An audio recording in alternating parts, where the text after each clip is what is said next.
ታሪኩ የሚጀምረው በኒውዚላንድ ውስጥ ባለ አንድ የበግ እርሻ ላይ ነው። ሄነሪና የቅርብ ጓደኛው ታከር በጎችን እየሰበሰቡ በደስታ ይጫወታሉ። የሄነሪ ወንድም አንገስ ግን በእግሩ ላይ ባለው ጉዳት ምክንያት ከነሱ ጋር መጫወት አይችልም። ይህም አባታቸው ሄነሪን ከሱ ይልቅ እንደሚወደው እንዲሰማው አድርጎት በወንድሙ ላይ ቅናት እንዲያድርበት ያደርገዋል። አንድ ቀን አንገስ የሄነሪን ተወዳጅ በግ በመጥረቢያ ይገድለዋል። ሄነሪ ወደ ቤት ሲመለስ እንግዳ ድምጽ ይሰማል። ድምጹንም ተከትሎ ወደ ጎተራው ሲገባ ከጣሪያው ደም ሲንጠባጠብ ያያል። በድንገትም የተገደለው በግ ሬሳ ከላይ ወድቆ ከፊቱ ይወድቃል። በፍርሃት ወደ ኋላ የሸሸው ሄነሪ ይህ አስፈሪ ቅጽበት ሲያስደነግጠው የቤቱ አስተዳዳሪ ወይዘሮ ማክ በመምጣት አንገስ ወንድሙን ለማስፈራራት እንዳደረገው ትገልጻለች። ከ15 ዓመታት በኋላ ሄነሪ ወደ እርሻው ይመለሳል። ታክሲው እንደደረሰ በብዙ በጎች ይከበባል። በልጅነቱ ያጋጠመው አስፈሪ ነገር በአእምሮ ጥልቅ ጠባሳ ትቶበት ነበር። ከዚያም በኋላ በጎቹን እጅግ መፍራት ይጀምራል። በፍርሃት ሲጨነቅ ለሐኪም ለመደወል ይሞክራል፣ ግን ሊያገኘው አልቻለም። በመጨረሻም በጎቹ ከመንገድ ሲለቁ ታክሲው ጉዞውን ይቀጥላል። በዚያው ጊዜ ግራንትና ኤክስፒሪየንስ የተባሉ የእንስሳት መብት ተሟጋቾች ወደ እርሻው በድብቅ ይገባሉ። በድንገት የአንገስ አውሮፕላን በዝቅተኛ ከፍታ ከላያቸው ያልፋል። ሁለቱም ራሳቸውን ለማዳን ይደፋሉ። ሄነሪ ወደ ቤቱ ሲገባ በግድግዳው ላይ የተሰቀሉ የበግ ራሶችንና የልጅነት ፎቶውን ያያል። በዚህን ጊዜ ወይዘሮ ማክ ሌባ መስሏት ሽጉጥ ወደ ጀርባው ታነጣጥራለች። ነገር ግን ፊቱን ስታይ ሄነሪ መሆኑን ታውቃለችና በደስታ ታቅፈዋለች። ከዚያም በኋላ ሄነሪ አንገስን ለማግኘት ይሄዳል። አንገስም በቤተሰቦቹ ስም የተሰጠውን ኦልድፊልድ የተባለ አዲስ የበግ ዝርያ ለማስተዋወቅ ሲዘጋጅ ያገኘዋል። አንገስም በቀዘቀዘ አቀባበል ሄነሪን ተቀብሎ ለምን እንደመጣ ይጠይቀዋል። ሄነሪም የስነ ልቦና ሐኪሙ ፍርሃቱን ለመጋፈጥ ወደ እርሻው እንዲመጣ እንደመከረው ይነግረዋል። አንገስ አሁንም በጎቹን በመፍራቱ አሹፎበት ከዚያም ከእርሻው ድርሻ እንዲሰጠው $2 ሚሊዮን ቼክ ይሰጠዋል። በሌላ በኩል የእንስሳት መብት ተሟጋቾች የእርሻውን ምርምር ቤት አግኝተው ከዚያ ውስጥ አስትሮይድ የተባለች መጥፎ ዝና ያላት ሳይንቲስት መኖሯን ያያሉ። ኤክስፒሪየንስ ሰራተኞችን ሚስጥራዊ ሳጥን ወደ መኪና ሲጭኑ ፎቶ ስታነሳ ግራንት ከማቀዝቀዣ ውስጥ አንድ መያዣ ለመስረቅ ይሄዳል። ነገር ግን በመያዣው ላይ አደገኛ መርዛማ ቆሻሻ የሚለውን ምልክት አላስተዋለውም። ሰራተኞቹ ሲያዩት ወዲያውኑ ያሳድዱታል። ሁለቱም ወደ ጫካ ሸሽተው ይደበቃሉ። ኤክስፒሪየንስ ግራንት ፊቱን በማሳየቱ ትወቅሰዋለች። እሱ ግን የጄኔቲክ ምርመራውን ማስቆም ከማንኛውም ነገር በላይ አስፈላጊ መሆኑን ይናገራል። መያዣውንም ሲከፍተው ውስጡ አስፈሪ ፍጥረት እንዳለ ያያል። ኤክስፒሪየንስ እጅግ አደገኛ የጄኔቲክ ንጥረ ነገር መሆኑን ትታዘባለች። በዚህም ጊዜ ሰራተኞቹ ወደ ጫካ ይገቡና ግራንት እንደገና መሮጥ ይጀምራል። በአጋጣሚ ተደናቅፎ መያዣውን ይጥለዋል። መያዣውም ወዲያውኑ ይሰበራል። ተከታዮቹ የተሳሳተ አቅጣጫ ሲይዙ ከመያዣው የወጣው ትንሽ ፍጥረት በግራንት ጀርባ ላይ ወጥቶ ጆሮውን ይነክሰዋል። ግራንት ሊያስወግደው ብዙ ጊዜ ይሞክራል፣ ግን አይሳካለትም። ከዛፍ ጋር ይደበድበዋል፣ በዱላም ይመታዋል። ነገር ግን በስህተት ራሱን ይመታል። በመጨረሻም አስወግዶ መሬት ላይ ይጥለዋል። በከባድ ህመም እየጮኸ ወድቆ ሲቀር ፍጥረቱ እየተሳበ ወደ በጎቹ ይሄዳል። አንድ በግ ወደሱ ሲጠጋም ይነክሰዋል። በሌላ በኩል ወይዘሮ ማክ ለሄነሪ አባቱን ወርቃማ የበግ መሸለጫ መቀስ ትሰጠዋለች። ሄነሪ ግን ይህንን ለመያዝ አይገባኝም በማለት ወደ ቤቱ ለመመለስ ይወስናል። ነገር ግን ወይዘሮ ማክ ፍርሃቱን እንዲያሸንፍ እርሻውን እንዲዞር ታበረታተዋለች። አሁንም የእርሻው አስተዳዳሪ የሆነው ታክረም አብሮት ይሄዳል። በመኪናው ወደ ኮረብታው ሲወጡ አፍንጫው እየደማ ያለ አንድ በግ መንገዳቸውን ይዘጋባቸዋል። ታከር በጉን ለማየት ሲወርድ ሄነሪ ለሐኪሙ ለመደወል ይሞክራል፣ ግን ስልኩ ኔትወርክ አልነበረውም። ሁለቱ ቆመው እያለ ኤክስፒሪየንስ በድብቅ ከመኪናው ጀርባ ገብታ ጠመንጃ ትሰርቃለች። ከዚያም በእነሱ ላይ አነጣጥራ ጓደኛዋን እንዲፈልጉላት ታስገድዳቸዋለች። በዚያን ጊዜ ግራንት በጫካ ውስጥ እንጨት ይዝና ጥሬውን ስጋ መብላት ይጀምራል። ኤክስፒሪየንስ ስሙን ስትጠራው ሲሰማ በፍጥነት ይደበቃል። ኤክስፒሪየንስ ትግስቷ እያለቀ ቢሆንም ታከር ጠመንጃ የደህንነት መቆለፊያው እንዳልተነሳ ስለተረዳ በቁም ነገር አይወስዳትም። ላሳይሽም በማለት ይነጥቃታል። በሌላ በኩል አንድ እርሻ ሰራተኛ ከቤቱ ውጭ የሚወጣ ድምጽ ሲሰማ ምን እንደሆነ ለማየት ይወጣል። ከጥቂት ደቂቃዎች በኋላ ኤክስፒሪየንስ ሄነሪና ታከር ከሰራተኛው ቤት ጭስ ሲወጣ ያያሉ። በኩሽናውም ውስጥ በእሳት ላይ የተተወ ድስትና በየቦታው የተረጨ ደም ያገኛሉ። ሄነሪ ግድግዳ ላይ የተሰቀለ የበግ ራስ ቅል አይቶ ይደነግጣል። በድንገትም ቆስሎ የነበረው በግ በኮሪደሩ ውስጥ ብቅ ይላል። እንደ አውሬ እያጋሳ ወደ እነሱም ይጠጋል። ሄነሪ ሁሉንም ወደ አጠገቡ ክፍል ጎትቶ ያስገባቸውና በሩን ይቆልፈዋል። በጉ በሩን በራሱ እየገጨ መስበር ይጀምራል። ታከርም ዕቃዎቹን እያጋደመ በሩን ያጠናክራል። ኤክስፒሪየንስ ይህን ሁሉ የአንገስ የጄኔቲክ ሙከራ ውጤት መሆኑን ትናገራለች። ሄነሪ ግን ስለዚህ ሙከራዎች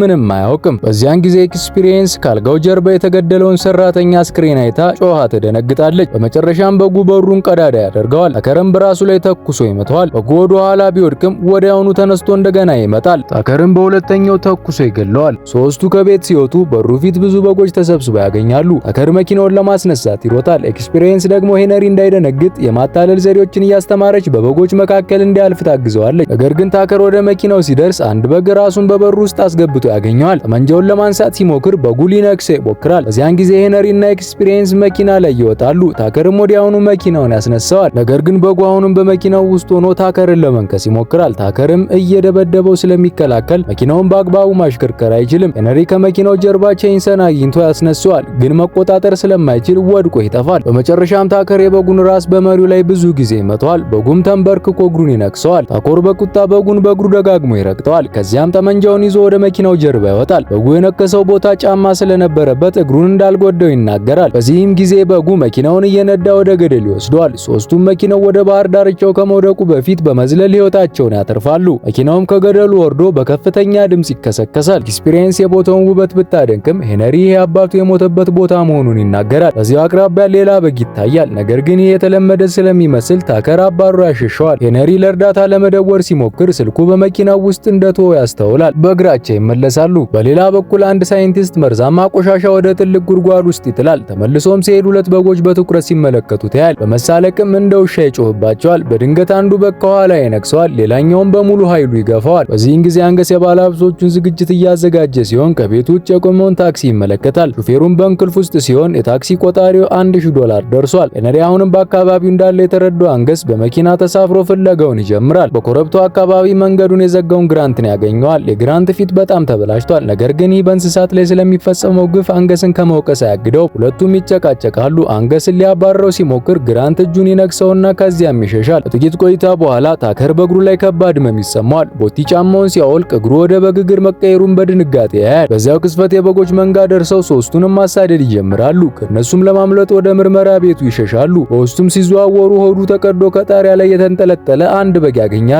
ልቡ አሁንም እየመታ ነው። ጠጉት በድንገት ይዘላል። ታከር ሊተኩስ ሲዘጋጅ አንገስና አስተሬድ በድንገት ብቅ ይላሉ። አንገስና አስተሬድ ይህንን አስፈሪ ሁኔታ የግብርና ሳይንስ ብለው ይጠሩታል። በድንገትም አስተሬድ ታከርን አንገቱ ላይ ማስተኛ መርፌ ትወገዋለች። አንገስም ጠመንጃውን ከሱ ይወስደዋል። አንገስ ሊተኩስባቸው ሲሞክር ሁለቱም ወጥተው ይሮጣሉ። ወደ ውጭ እንደወጡ የበጎቹ መንጋ እንደገና ማሳደድ ይጀምራሉ። በፍጥነትም ይሮጣሉ። በመጨረሻ መርዛማ ቆሻሻ ወደሚጣልበት ጉድጓድ አጠገብ ይደርሳሉ። ጉድጓዱን የሚያጥረውን አጥር ተሻግረው በሩን ይቆልፋሉ። በዛን ጊዜ አንገስ ይደርሳል። የሚያስገርመው ግን በጎቹ አንገስን አያጠቁትም። ሄነሪ በወንድሙ ምክር ተበሳጭቶ $2 ሚሊዮን ቼክ መሬት ላይ ጥሎ ስምምነታችን አብቅቷል ይለዋል። በጎቹ አሁንም በአጥሩ በኩል ሊደርሱባቸው እየሞከሩ ነው። ሄነሪም በከፍተኛ ፍርሃት ተንሸራቶ ወደ ጉድጓዱ ይወድቃል። ኤክስፒሪየንስ እጁን ይዛ ለማውጣት ትሞክራለች። ከአንገስም እርዳታ ትጠይቃለች። አንገስ ግን ጀርባውን ሰጥቶ አደጋ ያጋጥማል ብሎ ይሄዳል። በመጨረሻም ሁለቱም ወደ ጉድጓዱ ውስጥ ይወድቃሉ። ኤክስፒሪየንስም መጥፎ ሽታውን መቋቋም ሰልችቷት ሻማ ትለኩሳለች። ሄነሪ ግን ሻማውን እንደ መብራት ተጠቅሞ መውጫ መንገድ መፈለግ ይጀምራል። በዚያን ጊዜ አንገስ ልዩ በጎችን ለማጓጓዝ የጠራቸውን ሰራተኞች ለምን እንዳልደረሱ ይገረማል። አንገስ በእጁ ላይ የደረሰው ንክሻ እየባሰ ስለሆነ አስትሬድ ለምርመራ ናሙና ትወስዳለች። በጉድጓዱ ውስጥ ደግሞ ሄነሪና ኤክስፒሪየንስ አንድ ረዥም ዋሻ ያገኛሉ። በውስጡም መጓዝ ይጀምራሉ። ሄነሪ ስለ ቤተሰቡ ችግርና ይህን ሁሉ በመጨረሻም ለመጨረስ እንደሚፈልግ ያወራል። በድንገት የበግ ድምጽ ይሰማሉ። ሄነሪ በጣም ስለደነገጠ ሻማው ይጠፋል። ኤክስፒሪየንስ ወዲያውኑ እንደገና ታበረዋለች። ሁለቱም የበጉን ድምጽ እየሰሙ ወደፊት ይሮጣሉ። ከጥቂት ቆይታ በኋላ መንገዱ እንደተዘጋ ያገኙታል። ሄነሪ በሻማው ብርሃን በደንብ ሲመለከት ከታች በኩል ትንሽ መተላለፊያ ጉድጓድ እንዳለ ያስተውላል። የበጉ ድምጽ እየቀረበ ሲመጣ ሁለቱም በዚያች ጠባብ መተላለፊያ ውስጥ ለመሳብ ይገደዳሉ። ኤክስፕሬስ በፍርሃት ተውጣ ወደፊት መሄድ ስላልቻለች ሄነሪ ቀደም ሲል እሷ ያስተማረችውን የማታለል ዘዴ በመድገም እንድትረጋጋ ያደርጋታል። በዚያን ጊዜ አንድ በግ የሄነሪን እግር ለመንከስ ይሞክራል። ሄነሪም በእግሩ እየረገጠ እንዳይቀርበው ይከላከላል። ኤክስፕሬስ ደግሞ ወደፊት መሳቧን ትቀጥላለች። በመጨረሻ ኤክስፕሬስ ከዛ የበለጠ ጠባብ ቀዳዳ ውስጥ ለማለፍ ስትሞክር ትቀረቀራለች። ሄነሪም ከኋላ ሆኖ ገፍቶ እንድትወጣ ያግዛታል። ሄነሪም የተቃጠለውን ሻማ በሱ ላይ ይወረውሯል። በመጨረሻም በጉ በሳት ተቃጥሎ ይሞታል። በዚህ መሃል ወይዘሮ ማክ ሄነሪን እየፈለገችው ነበር። አንገስ ግን ሳይሰናበተን ሄዷል ብሎ ይዋሻታል። ወይዘሮ ማክ ትጠራጠራለች። አንገስ ወደ ክፍሉ ገብቶ ቁስሉን በፋሻ ያስራል። ለነገ ንግግሩን በመስተዋት ፊት ቆሞ ይለማመዳል። ነገር ግን ሲናገር ካፉ ደም መፍሰስ ሲጀምር በጣም ይደነግጣል። በመጨረሻም ሄነሪና ኤክስፒሪየንስ ከጉድጓድ ወጥተው ወደ ጎተራው ይደርሳሉ።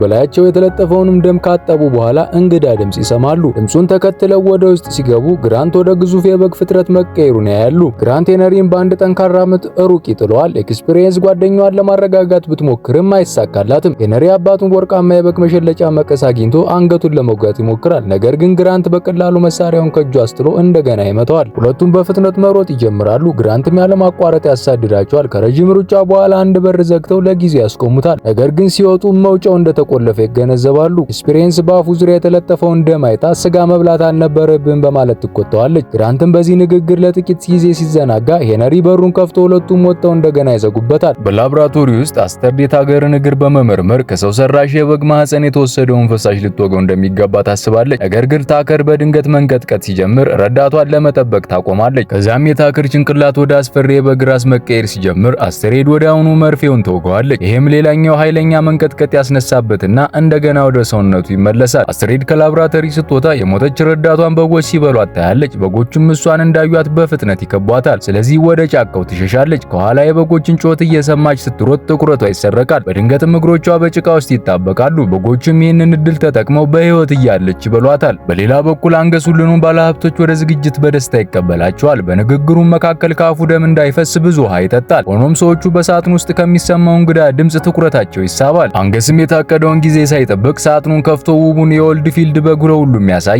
ሰዎቹ በጭብጨባ ሲያደንቁት በጉ በጣም ከፍ ባለ ድምጽ መጮህ ይጀምራል። የኦልድ ፊልድ በጉ የሚያሰማው ከፍተኛ ጩኸት ወንዙ ውስጥ ያለችው ሚስማክ ጆሮ ይደርሳል። በዚህን ጊዜ ሄነሪና ኤክስፒሪየንስ ወደ ዝግጅቱ ሲደርሱ በጉ በጮኸው ድምጽ የተጠሩ ሁሉም በጎች በተውን በኃይል ሲወሩት ይመለከታሉ። አንገስ አንድ በግ አይኑ ውስጥ ቀጥታ ይመለከተዋል። ነገር ግን በጉ ዝም ብሎ ይሄዳል። አንገስ እጁን ሲመለከት ደግሞ እጁ ወደ በግ ሰኮና መቀየሩን ያያል። በዚህን ጊዜ ሚስማክ በመኪና መጣ ሄነሪንና ኤክስፒሪየንስን ለማዳን ትችላለች። እየሸሹ ሲሄዱ በድንገት አንድ በግ መኪና ውስጥ ይገጫል። ኤክስፒሪየንስም ስለዚህ ደስ ብሏት በማክበር ራሷን ትወቅሳለች። በሌላ በኩል አንገስ የኦልድ ፊልድ በጉን ወደ ቢሮ ይዞ ገብቶ በሩን ይቆልፋል። ከዚያም የቤት እንስሳውን በማባበል ያረጋጋዋል። ብዙም ሳይቆይ ሄነሪና ሌሎቹ ወደ ቤት ገብተው ስልኩን ለመጠቀም ይሞክራሉ። ነገር ግን የስልክ መስመሩ ተቋርጧል። በድንገት ግራን ከጨለማ ውስጥ ወጥቶ ሄነሪን ይመታዋል። ሄነሪን በምድጃ ላይ የነበረውን ሀጊስ አንስቶ መሬት ላይ ይጥለዋል። ግራንትም ወዲያውኑ መብላት ይጀምራል። ግራንት ምግቡን እንደጨረሰ ሄነሪ ትኩስ ቋሊማ ወደሱ ይወረውርለታል። ግራንትም እንደገና በምግቡ ሲጠመድ ሚስማክ ጥይቱን ለሄነሪ ታቀብለዋለች። ሄነሪ ሊተኩስ ሲል ግራንት በድንገት ዘሎ ወደ እቃዎቹ ላይ ይጥለዋል። ሚስማክ ሽጉጡን ታነሳለች። ኤክስፒሪየንስ ጓደኛዋን እንዳይመቱት ትለምናታለች። በዚህም ፋንታ መርፊያን እንዲተኛ ታደርገዋለች። ምሽት ሲሆን ዝናብ መዝነብ ይጀምራል። በጎቹ መጠለያ ለማግኘት ቤቱን ከበው ይቆማሉ። ሄነሪ፣ ሚስማክ እና ኤክስፒሪየንስ የቤቱን እቃዎች እየገፉ ሁሉንም መግቢያዎች ይዘጋሉ። በዚህን ጊዜ አንድ ክፍል እንደተቆለፈ ያስተውላሉ። ሄነሪ በጥርጣሬ ወደ ላይ ወጥቶ ክፍሉን ሲከፍት አንገስ የውስጥ ልብስ ብቻ ለብሶ ያገኘዋል። እውነትም አንገስ ከኦልድ ፊልድ በጉ ጋር የማይገባ ግንኙነት ሲፈጽም ነበር። ይህንን ያየው ሄነሪ በጣም ይጸየፋል። በጉንም ሊተኩስበት ይዘጋጃል። ነገር ግን አንገስ ያስቆመውና ይህን በግ በራሱና በወንድሙ ዲኤንኤ በመጠቀም በዘረመል መሐንዲስነት እንደፈጠረው ይናገራል። በዚህን ጊዜ በጎች በሩን ለመስበር ሲሞክሩ ድምጻቸው ይሰማል። ሄነሪ ወንድሙን ሊመተው ያስባል። ነገር ግን በመጨረሻ መሳሪያውን ለሱ አሳልፎ ሰጥቶ የመጨረሻ ስንብቱን ተናግሮ ይወጣል። ሶስቱም ወደ ሰገነት ሲደርሱ ከዝግጅት የተረፉት ሰዎች ወደ በግነት መቀየራቸውን ያያሉ። እንዲሁም አንገስ ከቤት እየወጣ መሆኑን ያስተውላሉ። በሁለት ክንፍ አውሮፕላን ለማምለጥ እንደሚሞከርም ይገነዘባሉ። በዚህን ጊዜ ሄነሪ እጁን ሲያነሳ ሚስማክ በእጁ ላይ ቁስል መኖሩን ታስታውሳለች። ይህም ግራንት በትግሉ ወቅት እንደነቀሰው ያሳያል። ከዚያም በኋላ ሄነሪ ሁለቱን ሴቶች ወደ መኪና ይሸኛቸዋል። እሱን ትተውት እንዲሄዱም ይነግራቸዋል። ኤክስፒሪየንስ ትስመውና ከተለየችው በኋላ ሄነሪ የመኪናውን ወንበር የሚሸፍነውን የበግ ቆዳ ይወስደዋል። ሄነሪ የበግ ቆዳውን ለብሶ ራሱን እንደ በግ በማስመሰል ከመንጋው መካከል ያልፋል። በመንገዱም አንዳንድ በጎች እርስ በርሳቸው ሲሳረሩ ያያል። በድንገት አንዱ በግ ከኋላ መጥቶ ሊሰረው ይሞክራል። ሄነሪም በኃይል መጥቶ ያስወግደዋል። በዚህ ሂደት የለበሰው የበግ ቆዳ ይወድቅበታል። ሆኖም ግን በጎች አያጠቁትም፣ ምክንያቱም እሱም በቫይረሱ ተይዞ ነበር። በሌላ በኩል ሴቶቹ በመጨረሻ በመኪና ይወጣሉ።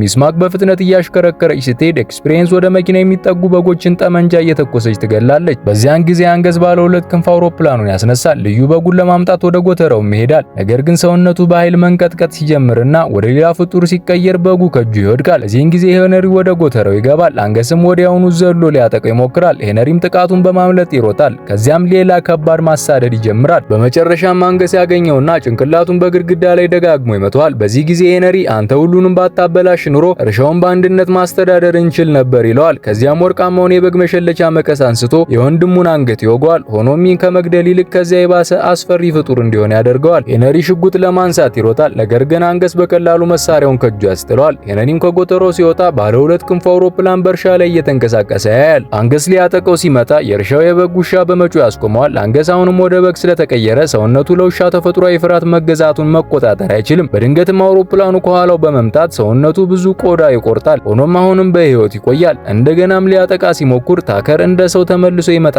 የአስትሬድ ሴረም ይወገዋል። ሴረሙ አንገስ መሬት ላይ እንዲወድቅና እንደገና ወደ ሰውነት እንዲመለስ ያደርገዋል። ከዚያም ታከር ሄነሪንም ይወገዋል። በዚህም የበሽታው ተጽዕኖ ይቆማል። ከዚያ በኋላ ቡድኑ የበግ ውሾችን በመጠቀም ሁሉንም በጎችና ወደ በግ የተቀየሩ ሰዎችን ወደ ጎተራ ያሰባስባሉ። ነገር ግን ያላቸው ሴረም ለሁሉም እንደማይበቃ ይረዳሉ። በድንገት አንገስ ተመልሶ ይመጣል። በጎቹ እንዲበሉት ራሱንም ይሰጣቸዋል። በጥቂት ደቂቃ ውስጥ ሙሉ በሙሉ ይበሉታል። ከዚያም በኋላ በጎቹ ጋዝ መልቀቅ ይጀምራሉ። ይህ ጋዝ በቀላሉ የሚቀጣጠል ሜቲን ስለሆነ ሄነሪ ቀለል ያለ እሳት ወደ መንጋው ይረውራል። ወዲያውኑም ታላቅ ፍንዳታ ይፈጠራል። ሁሉም በጎቹም ይጠፋሉ። ከተወሰነ ጊዜ በኋላ ሄነሪ እንደገና በእርሻው ላይ ይሰራል። ሊያጋጠመው ሁሉ የነበሩትን የበጎች ፍርሃትንም አስወግዷል። ቡድኑም ግራንትን ለማዳን ይረዳዋል። ግራንትም ጥንቸል እንደበላ ሲያስታውስ ግን በጣም ይጸጸታል። በመጨረሻ ሚስ ማክ ማውንቴን ኦይስተርስ የተባለ ምግብ ታቀርባለች። ኤክስፒሪየንስም በደስታ አንዱን ትበሏለች። በመጨረሻም በኮረብታ ላይ ያለው የበግ ውሻ እርሻውን እየተመለከተ እንዳለ በድንገት አንድ በግ መጮህ ይጀምራል። ይህም ታሪኩ አሁንም ሙሉ በሙሉ እንዳላበቃ የሚጠቁም ፍጻሜ ይሆናል።